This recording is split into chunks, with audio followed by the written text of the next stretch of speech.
I'm Dia Ryan from Cox Media Group Miami's Hits 97.3. Hurricane Irma made landfall as a Category 4 hurricane in the Florida Keys on September 10th. Residents are finally able to go back home and rebuild, but they're in need of everything from toiletries, water, non-perishable goods, pet food, and everything else they need to survive that they no longer have. Miami-Dade Commissioner Pepe Diaz invited us on this exclusive trip to join them in bringing all of these donations down south.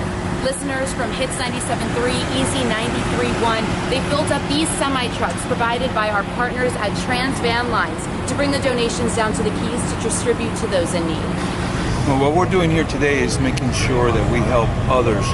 After we've all taken care of our cities and our districts, we know that these people are in dire strait, and I know that they got in some help, but this is continuation of that help. So, and today, as you saw 6 tractor trailers and several box trucks that came in. So we're going to establish what is called a pod, so people could come in and other necessities that they could at least get for free. This is the place to come to.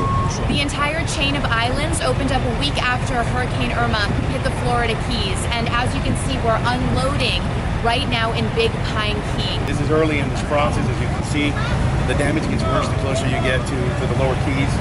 And there's, speaking to the mayor of Monroe County earlier, he told us there's 11,000 homes damaged out of the 44,000 total here at the Keys. That's 1/4. The storm hit on Cujo Key as a Category 4 with winds of 130 miles per hour. There are as many as 10,000 people who decided to ignore mandatory orders of evacuation. Roads are underwater, gas stations have been completely flattened, and sharp debris in the water make it difficult for resources to reach the islands. This is the destruction of a Category 4 storm.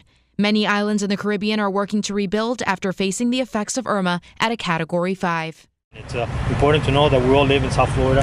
We're all residents of South Florida. And when you have an emergency of this magnitude, I don't think there are borders, there are lines. I think we all belong to one county and one state. And today it was them, tomorrow it could be us.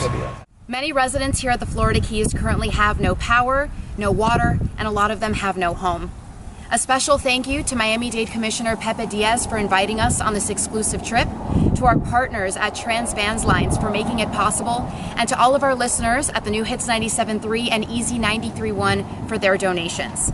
With Cox Media Group Miami, I'm Dia Ryan on the new Hits 97.3.